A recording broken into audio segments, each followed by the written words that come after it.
Hi friends, நம்ம எல்லாருமே train யாத்திரை அடிக்கடி பண்றவங்க தானே. அப்படி ட்ரெயின் யாத்திரை பண்ணும்போது உங்களுக்கு இந்த வீடியோல வர்ற மாதிரி ஏதாவது அனுபவம் இருந்துன்னா கமெண்ட்ல சொல்லுங்க.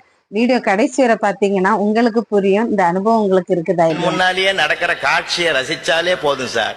நான் கூட என்னது ட்ரெயின்ல வரேன், டிடிஆர் கேட்கிறாரு, டிக்கெட் எடுங்கன்றாரு. ஒருத்தன் டிக்கெட் எடுத்து கொடுத்தான், பார்த்துட்டு சொன்னார் இது செல்லாதுன்னார். ஏன்னா இது போன வாரம் வாங்கின டிக்கெட்ரா, இது எப்படிரா செல்லுன்னார். பழைய டிக்கெட் செல்லாதுன்னா அவன் சிரிக்கிறான் சார். பயப்படல, ஏன் சிரிக்கிறேன் நீ டிடிஆர் கேட்கிறாரு, ட்ரெயின் மட்டும் புதுசான்னு கேட்கறான் அவன்.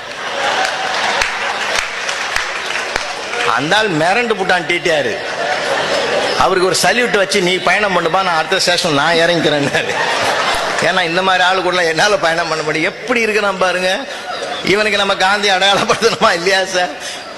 ஒரு வருத்தத்தோட எனக்கு நாம எதையுமே நியாயப்படுத்துறதுக்கு தயாராயிட்டேன் சார். அதாவது என்னிடத்தில் தவறு நேர்ந்தால் அதை நியாயப்படுத்துவதற்கு நான் வக்கீலாக மாறுகிறேன். அடுத்தவர் தவறுக்கு என்னை நீதிபதியாக்கிக் கொள்ள முயற்சிக்கிறேன். இதுதான் இன்றைய வாழ்க்கை.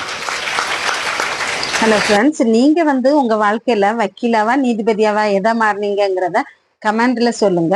வீடியோ பிடிச்சிருந்ததுன்னா லைக் பண்ணி ஷேர் பண்ணி சப்ஸ்கிரைப் பண்ணுங்க. மீண்டும் அடுத்த வீடியோவில் சந்திக்கலாம். அதுவரை நன்றி, வணக்கம்.